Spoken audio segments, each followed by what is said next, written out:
Would you be ready to open the border? I'm ready. Oh yes, yes. O leo ke kope ale fai se amerisi kupe la. Sei kope la kupe le. Ya ameli siki ako amerisi kupe sei kope ako isi mea. Yeah. Thank you. Okay. Hola ba. Ia, tasi ala la sili mo le lava le no le lua. Follow up le sili le ila mai o sa.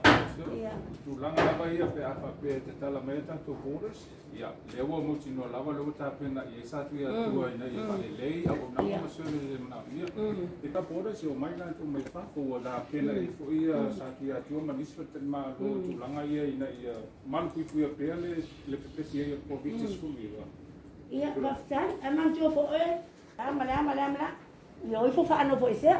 A faiala, a pela la utkala ko faiala me. Ia pa wala me fa ko ita to fo mai la me la vale. Ia ka ape mai lo. E ka nga pui ka nga ka ia lo mo fa. Awal ma tonu. O mo fai ko fonga. O le wa o mga fai a o mai fa mai. Pe siele no se tanga jotas. La wa fai le tala o tuar fa fa. Poku uma e ko ke le ko loka. E fai na e fa no fo tanga tale. E tanga tale la ma wonu le e fa ma. O mo ta pe ne ma tong o mo le fai. E ma tai. O ina la a fa pe ya wa la fo e fa le la fa ta. Ita la. Ia na la ta pe na ya fa pe na. O le ala mai meo iai. O ina le la tu e ma to ma. Ia su me la se fo mai pe ma ko pe le ya. Ole visiti pangana, awa ese volfa no puede ser, ole treatment a ko point fai. Yeah, it's up to the government. Other than being able to influence our Samoan customers here for your establishment, what would be your own verb to give out to the students who are preparing for hospitality as well? I think it's also important for us to look at the fact that we have two different markets, our own people and the people from overseas.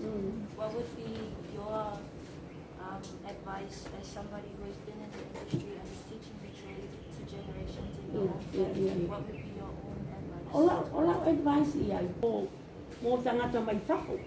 Ai mai sa para lani. Wai foi ta tangata sa mola e turisi mai fafo. Ale mea ia. E kong fa ma fa le tuiti mo sa mo. Lo kala na wale mea le ke lo le. Ele lo ke lo ka tuiti ka. Wa o ia fa vale sa ia okay. Ko mela ya kia. Ya ka ke sawa, e ka sel ka kala malia le lo kol ka. Ale ka fa fi na ma ke ngele ngai i. Ai se ya. Ele lo fa le ba fa lo. Mari. E pa nga le mele ngi ka ko. E sa la sa ka fa nga kala ku sa aku lai fa i mele la mo ko yo so ho lo ku ye. Ai lo fa ye ya malia sinangal.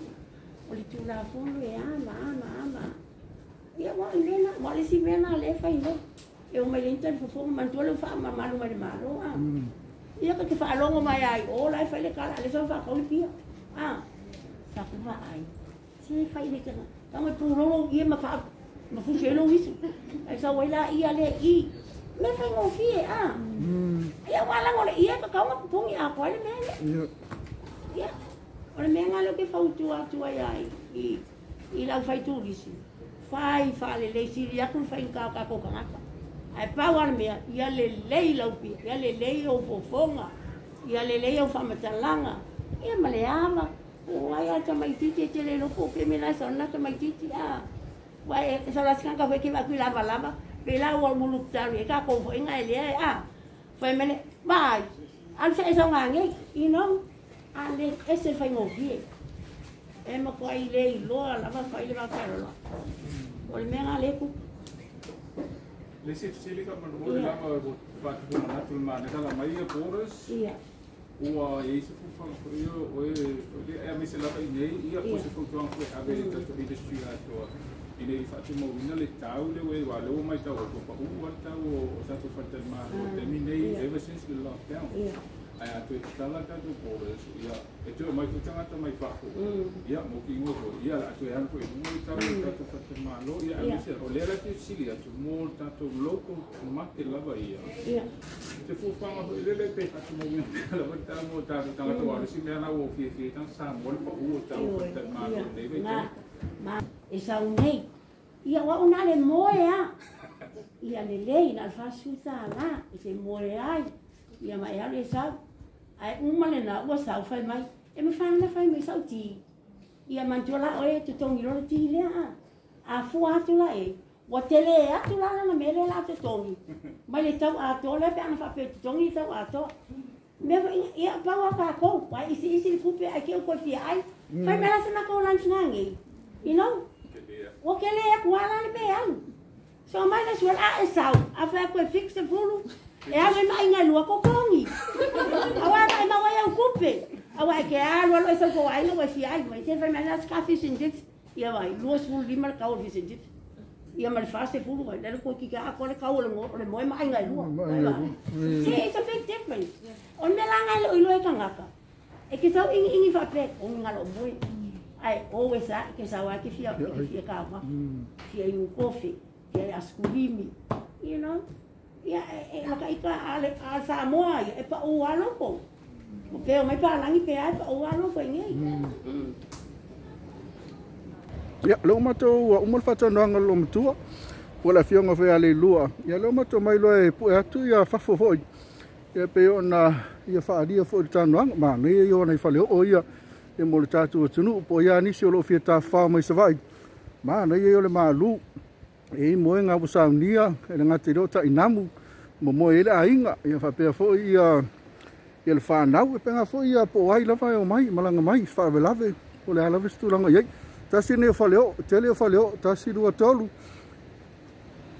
ia o le si tu le e fo statu fa leo o ia e pe ama le to ta si do tolu fa to fa la tanga te o fi ai e masalo na to fa ai pe se lau ta la po ia pe se lau lo fulu fo le po tele tato fa leo le malu ele mana mia ni air condition poni ili ona olo o mana ia le malu ia pe ona e sisila mai ia e tu tonu lava ile mata fanga po le beach ia nei le Satuiatua Beach Resort ia nei Satuiatua le ia pe ona sisila mai ia so ona kurungal fale la le ia mana ia le fale la tu te yo ia tasila fale mana ia me se lava mo camp fo ia a fangalwenga company ia le ngata foi le o ai lava sfafutonga po te youth ana yo ia no foi meta fawai ia poka ato lava le fale le e nalo ia le ili ia le ngata foi le fa foi mo ai mano lo ai la to ma na ia yo le no fanga e pe ona fai lo foi le fionga le lua e pe ona mal facha dong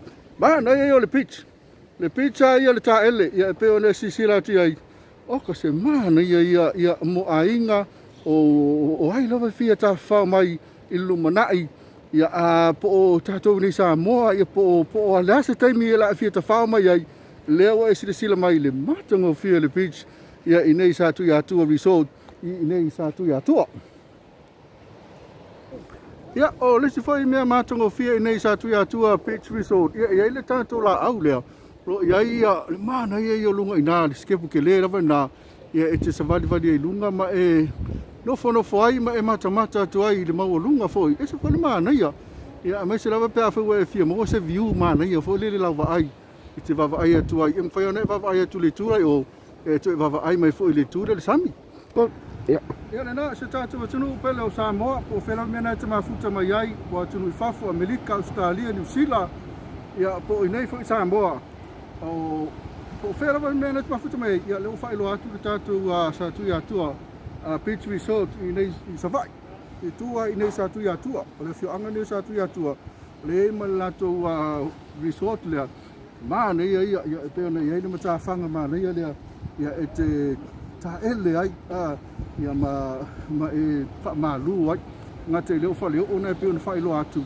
ma nei le malu pe mo le po ia e le se namu ma nei ia ta namu ia ngate le fa malu o saunia ngate le ia lo ia fa ia le tatou fale na lo air condition ia ma fale foi na lo ia mo ili ia pe afai mana mia se foi le mo mia io mana mia ia ole tato le potina mai nei Satuiatua Resort ia a pok mai pe vili mai la fionga le lua mana fanga benga ia mo sau puki ia pe afai te malanga mai nei Savaii mo ta faonga ia po hala po ni fala lave fo i fa ponga sfanau maliu ia po ala tulanga ia ka se ia va ve ona tatala tato poras ia mamalanga mai lo to telo i lato ia awa fo ile le faonga ino nei resort yo ona wa fai lava singa pe on fai ia le fionga le lua fai lava singa fai lava ia ona o le tulanga fo ia ona o loka o mai ia le poras loka o mai ona o le fa mai o le covid sweep al te nei manuia tene ia so mai nei Savaii lo pei